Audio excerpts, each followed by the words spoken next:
Hello everybody, आज हम करने वाले हैं एमएसएन का सीएनएस वाला चैप्टर।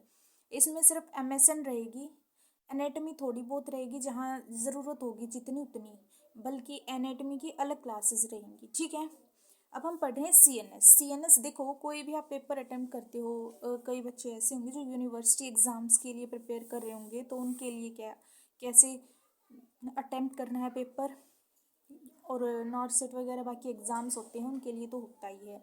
उसमें कुछ पॉइंट्स ऐसे होते हैं जो आपकी यही से क्वेश्चन बन के आते हैं। कंटेंट सेम रहता है, डजेंट मैटर आप पेपर किस चीज़ का दे रहे हो। ठीक है, तो तैयारी सेम रहेगी। तो सबसे पहले बता देते हैं, जो यूनिवर्सिटी एग्ज़ाम्स देनी है उनमें जो है कैसे अटेम्प्ट करना है पेपर। कोई भी क्वेश्चन दे दिया जाए, मान लो आपको स्ट्रोक दे दिया, ठीक है, कोई भी आपको दे दिया जाए, कोई भी टॉपिक दे दिया जाए, तो सबसे पहले उसकी एक्सप्लेनेशन कैसे करनी शुरू करोगे। सबसे पहले आप लिखोगे उसकी डेफिनेशन। ठीक है, कोई भी कंडीशन है, कोई भी डिजीज़ कंडीशन है, कुछ भी है, तो उसमें आप सबसे पहले उसकी डेफिनेशन लिखोगे। दूसरे स्टेप में आप इसके लिखोगे, अगर टाइप है तो टाइप लिखोगे। ठीक है, तीसरे स्टेप में हम लिखते हैं हमेशा ईटियोलॉजी, क्या कारण है। चौथे स्टेप में हम लिखते हैं उसकी रिस्क फैक्टर्स अगर हैं तो। ठीक है, कईयों के रिस्क फैक्टर्स इतने इंपॉर्टेंट होते हैं कि वो मतलब जैसे कॉम्पिटिटिव एग्ज़ाम्स होते हैं उनमें पूछे जाते हैं। ठीक है, एग्जाम्पल के लिए बोलूँ तो जैसे आपका नेफ्रोटिक सिंड्रोम है, सबसे ज़्यादा किन के अंदर होता है। मेनली आपका चिल्ड्रंस के अंदर होता है। किसके अंदर सबसे ज़्यादा होने के चांसेस होते हैं। रिस्क बन गया ना, ये रिस्क फैक्टर, तो ये क्वेश्चन आपका उसमें आ सकता है और आया हुआ भी है। ठीक है, उसके बाद आते हैं रिस्क फैक्टर्स के बाद हमें करना है आपकी पैथोफिजियोलॉजी, कि वो डिजीज़ कंडीशन हुई कैसे है। ठीक है, उसके बाद लिखते हैं हम उसके क्लिनिकल मैनिफेस्टेशन। उसके बाद लिखना है डायग्नोस्टिक टेस्ट। ठीक है, ऐसे जो बनाते हैं। उसके बाद आपको लिखना होता है उसकी मैनेजमेंट। मैनेजमेंट में रहेगी 3 टाइप की management, medical, surgical and the last is nursing, जिसमें नर्सिंग मैनेजमेंट को हमें रिप्रेजेंट करना होता है किसमें, एनसीपी की फॉर्म में। सबसे पहले आप असेसमेंट लिखते हैं, डायग्नोज लिखते हैं जिसमें सबसे ज़्यादा दिक्कत आती है, प्लानिंग लिखते हैं,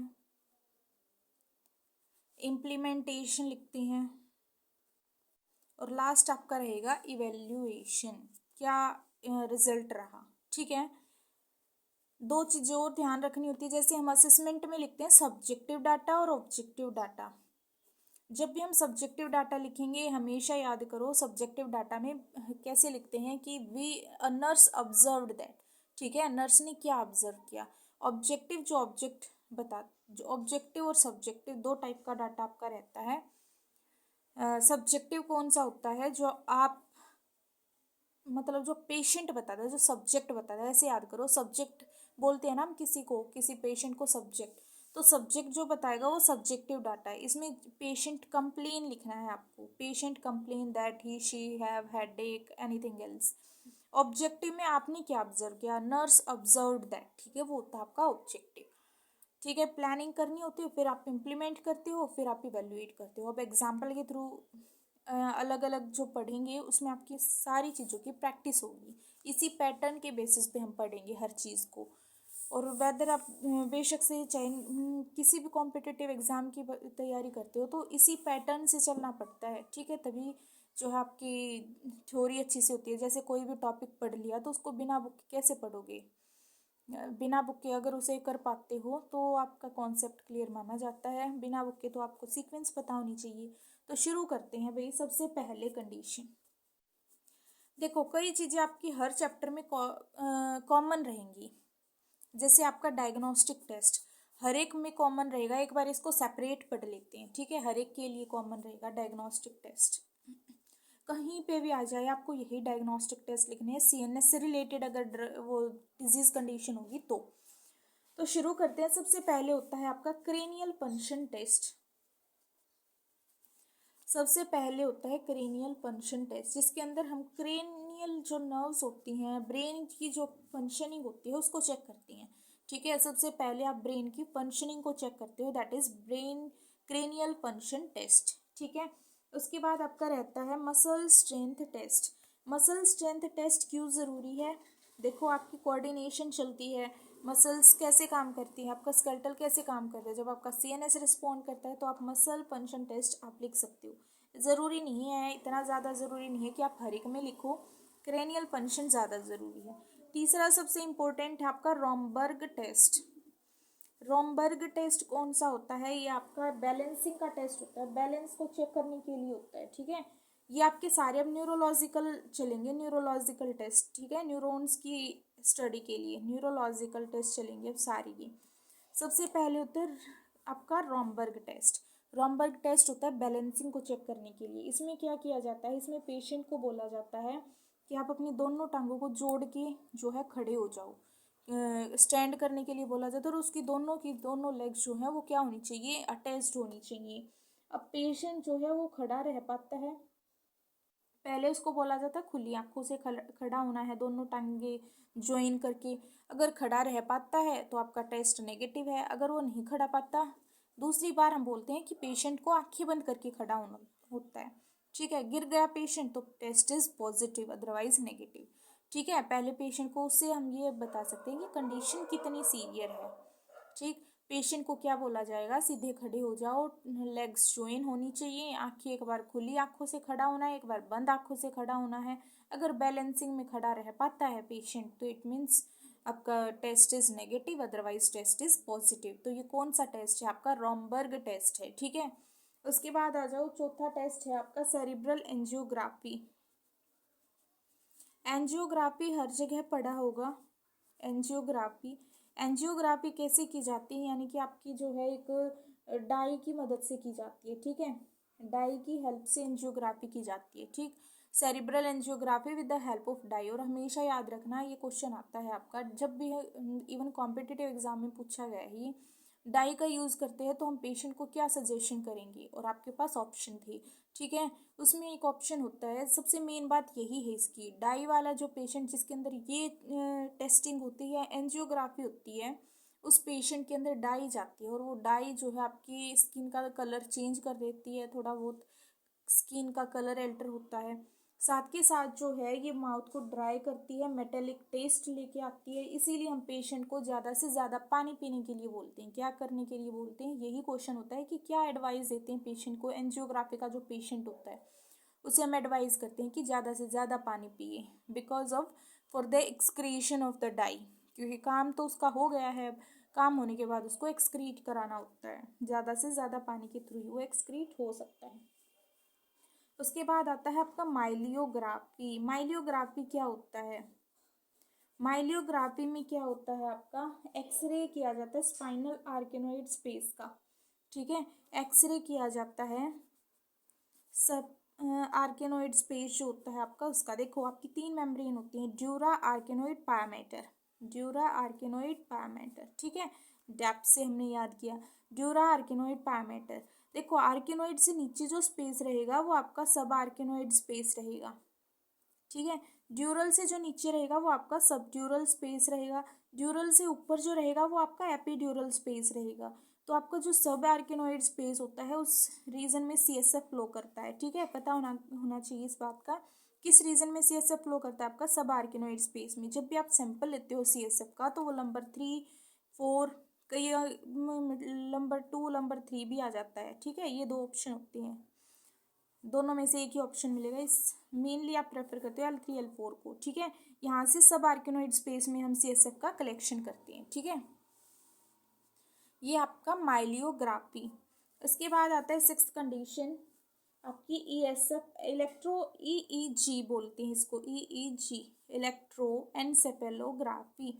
इलेक्ट्रो एनसेफेलोग्राफी ये क्या होता है? इलेक्ट्रो एनसेफेलोग्राफी जैसे इलेक्ट्रोकार्डियोग्राफी होता है, ईसीजी होती है इलेक्ट्रिकल सिग्नल्स की फॉर्म में, ग्राफिकल फॉर्म में रिप्रेजेंटेशन, ऐसी ही ब्रेन की होती है, ठीक है। ईईजी, इलेक्ट्रो एनसेफेलोग्राफी, ठीक है। ब्रेन से ही वर्ड आता है ना एनसेफेलो का, तो ये आपका सेरिब्रल एक्टिविटी को चेक करता है, ठीक है। इसके बाद आपका रहेगा evoked potential studies. Evoked potential studies के अंदर क्या रहता है, आप इसमें जो भी आपकी नर्व्स होती हैं, क्रेनियल नर्व्स, ब्रेन नर्व्स, उनको चेक करते हो। कैसे? विजुअलिटी के थ्रू, विजुअलिटी के थ्रू आप ऑप्टिक नर्व को चेक कर सकते हो, आपका ऑडिटरी के थ्रू ऑडिटरी नर्व को चेक कर सकते हो। ठीक है, ऐसे अलग अलग नर्व्स होती हैं, उनकी फंक्शनिंग, उन ऑर्गन्स की फंक्शनिंग से हम उन ऑर्गन्स की नर्व्स की एक्टिविटी को चेक कर सकते हैं। उसके बाद आपका आता है इलेक्ट्रोमायोग्राफी। इलेक्ट्रोमायोग्राफी क्या होता है आपका? मायोपैथी इन्फेक्शन को चेक करने के लिए होता है इलेक्ट्रोमायोग्राफी। किस लिए होता है आपका? ये आपका होता है मायोपैथी को चेक करने के लिए। किस लिए होता है? मायोपैथी को चेक करने के लिए। इलेक्ट्रोमायोग्राफी इलेक्ट्रोमायोपैथी को चेक करने के लिए, मायोपैथी को चेक करने के लिए होता है आपका इलेक्ट्रोमायोग्राफी। लास्ट आपका बच्चा लंबर पंचर। लंबर पंचर जैसे कि ऊपर बताया वही है आपका लंबर पंचर। ठीक है, ये वो रहेगा लंबर पंचर। L3 L4 वाले रीजन से सब आर्किनोइड स्पेसिस ये सब को कलेक्ट किया जाता है। तो ये हमने पढ़े डायग्नोस्टिक टेस्ट। ठीक है, डायग्नोस्टिक टेस्ट एक इम्पोर्टेंट चीज़ है डायग्नोस्टिक टेस्ट में लंबर पंचर की। लंबर पंचर किन पेशेंट्स के अंदर नहीं करते हैं? कॉन्ट्रा इंडिकेशन पता होनी चाहिए। कॉन्ट्रा इंडिकेशन किस पेशेंट्स के अंदर हम जो है लंबर पंचर नहीं कर सकते? लंबर पंचर हम उन पेशेंट्स के अंदर नहीं कर सकते जिनके अंदर जो है आपका इंट्राक्रेनियल प्रेशर एलिवेटेड है। जिन पेशेंट्स के अंदर आपका इंट्राक्रेनियल प्रेशर बढ़ा हुआ है उन पेशेंट्स के अंदर हम लंबर पंचर नहीं कर सकते। ठीक है, लंबर पंचर किन में नहीं कर सकते? जिनके अंदर इंट्राक्रेनियल प्रेशर बढ़ा हुआ है। तो ये हमने 5-6 मिनट लगी। क्या पढ़ा हमने? जितने भी CNS के डायग्नोस्टिक टेस्ट थे, कोई भी डिजीज कंडीशन पढ़ो उसमें आप डायग्नोस्टिक टेस्ट सब में सेम लिखोगी। ठीक है, उस पर टाइम वेस्ट नहीं करना होता। सबसे पहले लाइन वाइज रिवाइज करते हैं। सबसे पहले हमने पढ़ा आपका क्रेनियल फंक्शन टेस्ट। ठीक है, ब्रेन की फंक्शनिंग को चेक करने के लिए। उसके बाद हमने मसल्स फंक्शन टेस्ट पढ़ा। उसके बाद हमने रोमबर्ग टेस्ट पढ़ा।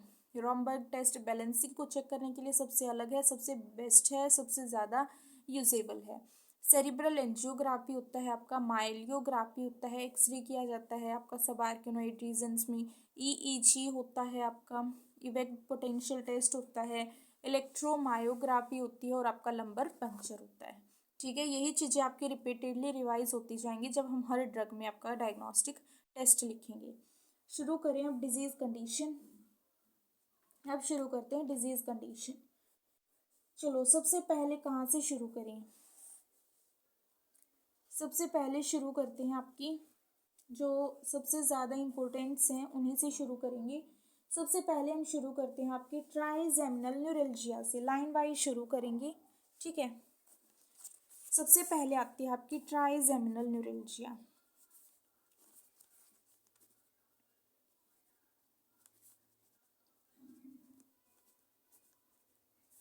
सबसे पहले इसकी डेफिनेशन बताओ। साथ के साथ लिखना टेपना मतलब नहीं है, साथ के साथ याद करना है। देखो, ट्राइजेमिनल नर्व कौन सी होती है? न्यूरॉन नर्व जो होती है ट्राइजेमिनल वो कौन सी होती है आपकी? फिफ्थ क्रेनियल नर्व होती है। ठीक है, ट्राई 5 बार ट्राई किया। ठीक है, फिफ्थ ट्राइजेमिनल यानी 5 बार ट्राई किया, इसे याद कर लो T5। ठीक है, T5 5 बार ट्राई किया। ट्राइजेमिनल न्यूरल्जिया यानी कि आपकी फिफ्थ जो नर्व होती है, फिफ्थ क्रेनियल नर्व, वो डैमेज हो जाती है, उसकी फंक्शनिंग अल्टर कर जाती है। ठीक है, अफेक्ट होगा आपका फिफ्थ क्रेनियल नर्व। तो ट्राइजेमिनल न्यूरल्जिया की सबसे पहले डेफिनेशन पढ़ी, क्या होगा आपका? Damage to the fifth cranial nerve और altering in the functioning of fifth cranial nerve. ठीक है, पहली चीज़ हुई डेफिनेशन। उसके बाद हमने पढ़ा था टाइप। इसके कोई टाइप नहीं होते तो इस चीज़ को छोड़ दो। अब आ जाओ ईटियोलॉजी। क्यों होता है आपका ये ट्राइजेमिनल न्यूरल्जिया? का कारण क्या हो सकता है? क्यों बता दो। हो सकता है आपका इन्फेक्शन की वजह से ट्राइजेमिनल न्यूरल्जिया हो, ट्रोमा की वजह से हुआ हो। ठीक है, आपका मेनिंजाइटिस की वजह से हुआ हो, मेनिंजाइटिस की वजह से भी हो सकता है, ट्यूमर की वजह से भी हो सकता है। ठीक है, ये आपके सारे हैं।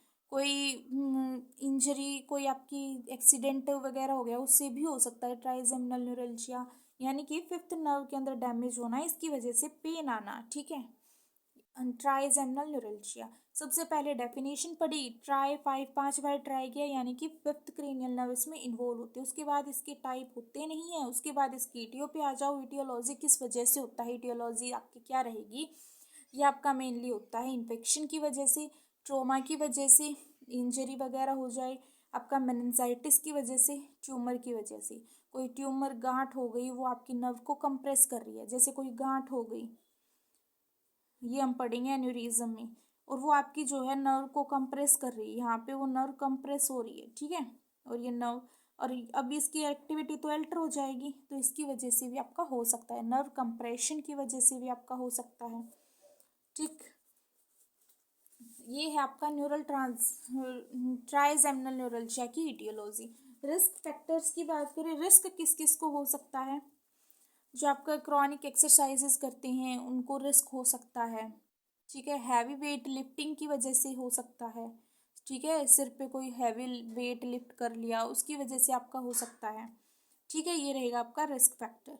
उसके बाद आएंगे हम इसकी पैथोफिजियोलॉजी। पैथोफिजियोलॉजी वैसे ही बनानी है, due to some aetiological factors, सबसे पहले हम लिखते हैं due to some aetiological factors.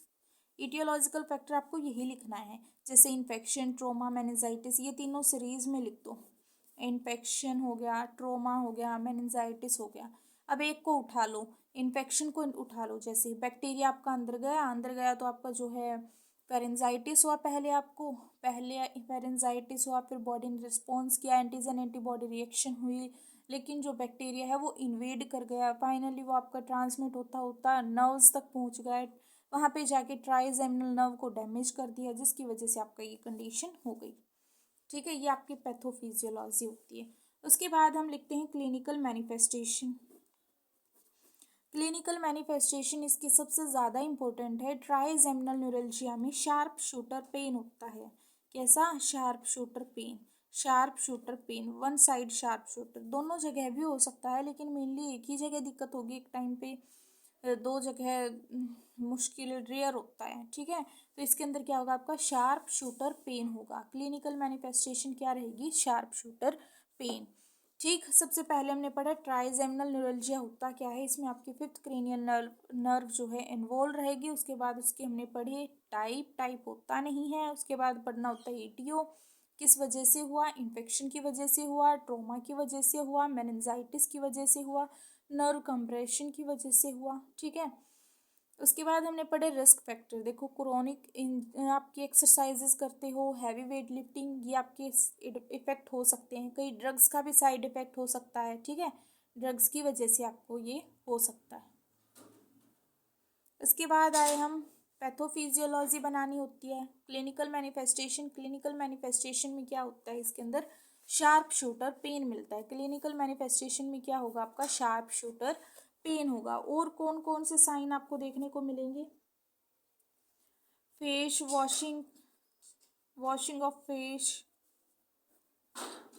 Teeth brushing of teeth, आपके दांतों में भी दिक्कत आएगी, ब्रूशिंग ऑफ टीथ, आपका जो है यही मेन साइन रहेगा, शार्प शूटर पेन होगा, फेस का one side, washing of face, और आपका जो है ब्रशिंग ऑफ टीथ ब्रशिंग होगी, ब्रशिंग टीथ यानी कि दांतों में आपका ब्रशिंग होना, यानी कि जैसे वो कट कट करके आवाज़ें करते हो वैसे टाइप, ठीक है, शार्प शूटर पेन होना, फेस वॉशिंग होना, और आपका टीथ ब्रशिंग होना, ये तीन सिम्टम आपको इसमें देखने को मिलेंगे। उसके बाद डायग्नोस्टिक टेस्ट पे आ जाओ, डायग्नोस्टिक टेस्ट कौन कौन से पढ़े थे, अब नर्व की बारी है, ये नर्व है तो इसके लिए डायग्नोज क्या क्या करेंगे, इसके लिए हम करते हैं सेरिब्रल एंजियोग्राफी कर सकते हैं, माइलियोग्राफी कर सकते हैं, ईईजी कर सकते हैं, लंबर पंचर कर सकते हैं, क्रेनियल फंक्शन टेस्ट कर सकते हैं। पूछोगे लंबर पंचर क्यों करेंगे, इसमें देखो है तो इन्वॉल्व ही ना, आपकी क्या है, ये है तो क्रेनियल नर्व ना, तो इसके लिए हम क्या कर सकते हैं इन्फेक्शन को चेक करने के लिए, अगर इन्फेक्शन हुआ मिला तो आपका जो है WBCs वगैरह एल्टर मिलेंगी, ठीक है, ये था आपका ट्राइजेमिनल न्यूरल्जिया का। उसके बाद हम पढ़ते हैं मैनेजमेंट की बात करें तो इसमें आपकी सबसे इम्पोर्टेंट ड्रग आती है, दैट इज़ कार्बामाजेपाइन सबसे ज़्यादा यूज़ होने वाली ड्रग ऑफ चॉइस है, किसके अंदर, ट्राइजेमिनल न्यूरल्जिया के अंदर, ड्रग ऑफ चॉइस कौन सी आपकी, ट्राइजेमिनल न्यूरल्जिया में कार्बामाजेपाइन। और हम पेशेंट को नर्सिंग मैनेजमेंट में हम पेशेंट को गाइड करते हैं कि अनअफेक्टेड साइड पे खाना खाए, जो अफेक्टेड साइड है उस तरफ खाना ना खाए, सर्जिकल होती है आपकी दो, सर्जिकल एक होता है आपका माइक्रोवस्कुलर डिकम्प्रेस, यानी कि आपकी यहीं पे समझाते हैं आपकी माइक्रोवस्कुलर डिकम्प्रेस, यानी कि आपकी जो नर्व है उसको कंप्रेस कर, डिकम्प्रेस, जो कंप्रेस हुई नर्व है उसको डिकम्प्रेस करा दो, ठीक है, माइक्रोवस्कुलर डिकम्प्रेस, ठीक है, ये आपका रहेगा पहली सर्जरी। दूसरा होता है PRTG, percutaneous radio frequency of trigeminal gangliolysis, percutaneous percutaneous radio frequency, percutaneous radio frequency trigeminal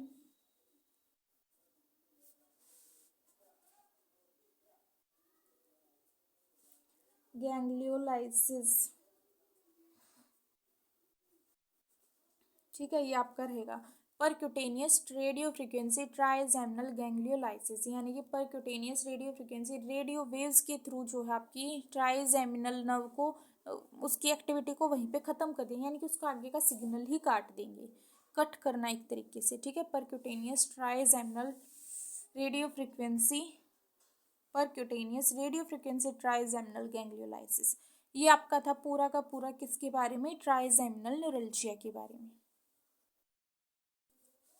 उसके बाद आ जाओ बेल्स पाल्सी, सेम रहेगा, ज़्यादा डिफरेंस नहीं रहेगा, इसको हम डिटेल में ज़्यादा नहीं करेंगे, ठीक है, बेल्स पाल्सी क्योंकि उसके जैसा ही है, इसमें आपकी सेवंथ नर्व, इसको हम फेशियल पैरालिसिस भी बोलते हैं, क्या बोलते हैं, फेशियल पैरालिसिस, फेशियल पाल्सी भी बोला जाता है, ठीक है, Bell's palsy also known to be as facial palsy, इसमें आपकी सातवीं क्रेनियल नर्व जो है डैमेज होती है, affect on seventh cranial nerve, affect on seventh cranial nerve जो है आपकी अफेक्टेड होती है, ठीक है। उसके बाद इस ईटीओ पे आ जाओ, टाइप इसके होते नहीं है, ईटीओ आपकी सेम रहेगी, इन्फेक्शन के थ्रू हो सकता है, ट्रोमा के थ्रू हो सकता है, इन्फेक्शन हो गया, ट्रोमा हो गया, मेनिंजाइटिस हो गया, ट्यूमर हो गया, ठीक है। उसके बाद आ जाओ इसके रिस्क वही है आपका हेल्दी हाइजीन मेंटेन ना करना, ये ही रिस्क हो सकता है।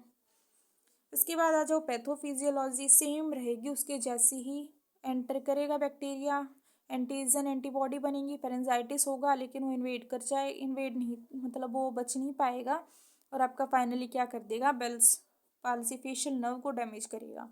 उसके बाद आपके क्लिनिकल मैनिफेस्टेशन की बात करें तो ये अलग है, इसमें क्या होगा, पेशेंट का वन साइड जो फेस है वो उसकी ड्रॉपिंग देखने को मिलेगी, यानी कि ड्रॉपिंग ऑफ आईलिड, ड्रॉपिंग होगी आपकी आईलिड्स की, आपकी फेस की वन साइड फेस की ड्रॉपिंग होगी, आईलिड्स की ड्रॉपिंग होगी, आईब्रोज ड्रॉपिंग होगी, आईब्रोज की होगी, इस साइड क्या क्या देखो, आईब्रो अपने ही चेहरे पे देखो क्या क्या चीज़ है जो एक फेस के एक साइड पे ड्रॉप हो सकती है। सबसे ऊपर आपकी आईब्रोज, आपकी फेस चिक्स वगैरह ड्रॉपिंग होगी, लिप्स की ड्रॉपिंग होगी, ठीक है, क्लोज। एक चीज़ और है, टेस्ट भी अल्टर हो जाएगा, लॉस ऑफ टेस्ट। और सबसे इम्पोर्टेंट थिंग, जब भी आप अपवर्ड मूवमेंट होगी आई की, जब आप आंखें बंद करोगे ना अपनी, तो आंखों की मूवमेंट जो है वो अपवर्ड होगी, ठीक है, अपवर्ड होगी, ठीक, ये आपको साइन देखने को मिलेगा। ये था क्लिनिकल मैनिफेस्टेशन। डायग्नोस्टिक टेस्ट में सेम रहेगा, आपको सेरिब्रल एंजियोग्राफी कराओ, माइलियोग्राफी कराओ, इवोक्ड पोटेंशियल टेस्ट करा सकते हो, ठीक है, आपका जो है इलेक्ट्रोएन्सेफेलोग्राफी करा सकते हो, लंबर पंचर करा सकते हो, कोई भी आप लिखते हो तो सबसे पहले हेल्थ हिस्ट्री, फिजिकल एग्जामिनेशन, ये लिखो, ठीक है। इसके बाद आ जाओ इसके मैनेजमेंट पे, मैनेजमेंट की बात करें तो मेडिकल मैनेजमेंट बेल्स पाल्सी की क्या होती है, इसमें जो है पेशेंट को अनक्रेज किया जाता है, ज़्यादा से ज़्यादा एक्सरसाइज, फेशियल एक्सरसाइज करने को, ओरल केयर मेंटेन की जाती है, ड्राइनेस ऑफ आई को प्रिवेंट किया जाता है, इसमें आप एंटी माइक्रोबियल वगैरह इन्फेक्शन की वजह से हुआ है तो ठीक है, ये ऐसी दवाई देती हूँ, इसकी कोई स्पेसिफिक ड्रग नहीं है, जैसे उसकी कार्बामाजेपाइन थी, ठीक है। ये था बेल्स पाल्सी का। इसके बाद आ जाओ third disease condition, encephalitis. Encephalitis क्या होता है, यानी कि ब्रेन के अंदर इन्फ्लामेशन होना। एनसेफेलाइटिस क्या होता है, इन्फ्लामेशन ऑफ ब्रेन। इसको साथ साथ लिख सकते हो, इन्फ्लामेशन ऑफ। अब पूछोगे मेनिंजाइटिस क्या होता है, वो ब्रेन की मेनिंजेस जो होती हैं, आपकी जो मेम्ब्रेन कवरिंग होती है, उनके अंदर इन्फ्लामेशन होना, उसको बोलते हैं मेनिंजाइटिस। ये होता है इंसेफेलाइटिस, यानी कि इन्फ्लामेशन ऑफ ब्रेन। इसके बाद वही आ जाओ, इसके टाइप बैक्टीरियल, वायरल, फंगल, आप इनको टाइप में भी लिख सकते हो। उसके बाद इसकी इटियोलॉजी। इटियोलॉजी क्या होगी, बैक्टीरियल हो सकता है, वायरल हो सकता है, पैथोजेनिक हो सकता है, फंगल हो सकता है, किसी भी इन्फेक्शन की वजह से होगा। इन्फ्लामेशन होना आपका इन्फेक्शन की वजह से होगी, ठीक है। उसके बाद आप आओगे किसमें, इसकी पैथो सेम रहेगी। फिर उसकी क्लिनिकल मैनिफेस्टेशन। क्लिनिकल मैनिफेस्टेशन इसमें क्या होगी, इसमें आपको जो है फीवर देखने को, अब इन्फेक्शन की वजह से क्या क्या होता है, फीवर होता है, हेडेक होता है, आपका कंफ्यूजन होती है, फीवर, हेडेक, कंफ्यूजन, पैरालिसिस। और आपको 2 साइन देखने को मिलते हैं, यही उसमें देखने को मिलेंगे, यही इसमें, दैट इज ब्रूड-जीन्स की साइन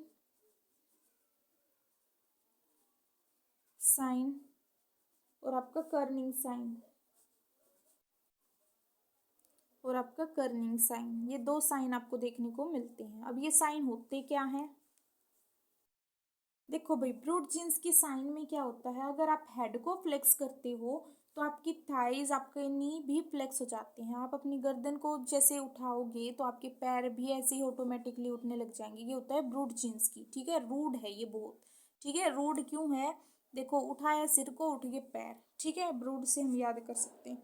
ब्रूड-जीन्स की क्या रहेगा आपका, उठाया उसको और उठ गया आपका पैर, ठीक है। ये होता है ब्रूड-जीन्स की साइन। इसके बाद आपका आ जाओ next, Kernig sign. Kernig sign में क्या होगा आपका, flexion of thigh and knee to the right angle when limbs are extended, it causes spasm, hamstring and severe back pain. देखो, जब आप अपनी थाइस को, नी को, जैसे लेटा हुआ है इस फॉर्म में, जब ये अपनी थाई को, नी को क्या करेगा, राइट एंगल पे सीधा लेटा था, अगर ये राइट एंगल पे लेके जाएगा, मतलब पैरों को ऐसे मोड़ेगा, तो आपकी जो है लिम्स में पेन होगा, हैमस्ट्रिंग पे पेन होगा, हैमस्ट्रिंग मसल्स होती हैं वहाँ पेन होगा, और बैक में पेन होगा, ठीक है। ये होता है आपका कर्निंग साइन। 2 साइन पढ़े, ब्रूड-जीन्स की, flexion of head will lead to the pain in the flexion of thigh और नी, मेनली नी रहेगा। कर्निंग साइन यानी कि आप जब भी फ्लेक्शन राइट एंगल की तरफ करते हो अपने पैरों का, तो आपकी हैमस्ट्रिंग मसल्स के अंदर पेन होता है, ठीक है। ये 2 साइन देखने को मिलेंगे, ये आप क्लिनिकल मैनिफेस्टेशन में भी लिख सकते हो, यही आप डायग्नोस्टिक टेस्ट में भी लिख सकते हो। बाकी डायग्नोस्टिक टेस्ट सेम रहेगा, लंबर पंचर कराएंगे, आपका जो है लंबर पंचर कराएंगे, इलेक्ट्रोएन्सेफेलोग्राफी कराएंगे, ये सारे आपके ये रहेंगे टेस्ट।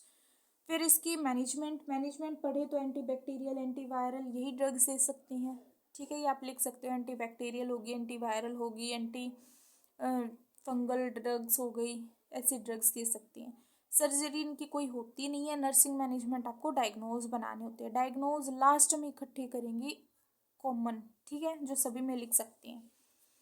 इसके बाद 3 ड्रग्स कंडीशन, 3 डिजीज कंडीशन हमारी हो गई हैं। उसके बाद आते हैं नेक्स्ट पे,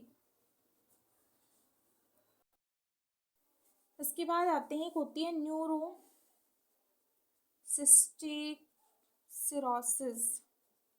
न्यूरोसिस्टिक सिरोसिस क्या होता है, न्यूरोसिस्टिक सिरोसिस की बात करें तो ये इन्फेक्शन होता है सीएनएस का, जो आपका मोस्ट कॉमन एक पैरासिटिक इन्फेक्शन है। पहली बात तो ये कैसा है, पैरासिटिक, कैसे याद करोगे कि पैरासाइट का ही है। न्यूरोसिस्ट, सिस्ट किसके अंदर देखने को मिलती है, आपकी सिस्टोस्कोप, एक सिस्टिक टाइप नोड्यूल्स देखने को मिलती थी, आपका पैरासाइट की कंडीशन में ही देखने को मिलती है ये। तो ये पैरासिटिक डिजीज कंडीशन है। इसमें आपका लार्वा के जो टेनिया सोलियम होता है, टेनिया सोलियम के लार्वा से जो है ये डिजीज़ फैलती है। टेनिया सोलियम के लार्वा से जो है आपका ये न्यूरोसिस्टेरियोस न्यूरोसिस जो पैरासिटिक डिजीज कंडीशन वो टेनिया सोलियम की वजह से फैलती है। न्यूरोसिस्टिकोसिरोसिस कौन सी होती है आपकी, किसकी वजह से फैलेगी, टीनिया सोलियम की वजह से, इसकी लार्वा की वजह से, ठीक है। और ये मेनली किन के अंदर होते हैं, जो पोर्क को ईट करते हैं, जो पोर्क खाते हैं ना, इन्फेक्टेड पोर्क, यानी कि जो पिग वगैरह खाते हैं उनके अंदर, उन पिग के थ्रू ही, इन्फेक्टेड पिग था, अब वो खा लिए किसी इंसान ने, उस इंसान में क्या होगा, न्यूरोसिस्टेरियोस्कोसिस होगा, ऐसे ही वो कहीं ना कहीं फिर से ट्रांसमिट होता जाएगा। तो ये है आपकी न्यूरोसिस्टेरियोस्कोसिस।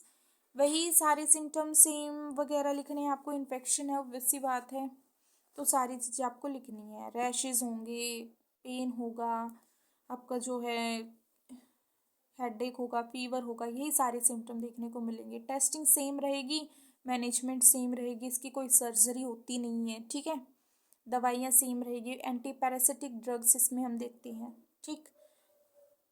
एक होता है आपका ब्रेन एब्सेस।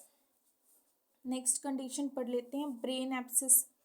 ब्रेन के अंदर पस कलेक्ट हो जाना ब्रेन एब्सेस बोला जाता है। एब्सेस, ब्रेन एब्सेस यानी कि ब्रेन के अंदर पस का कलेक्शन हो जाना।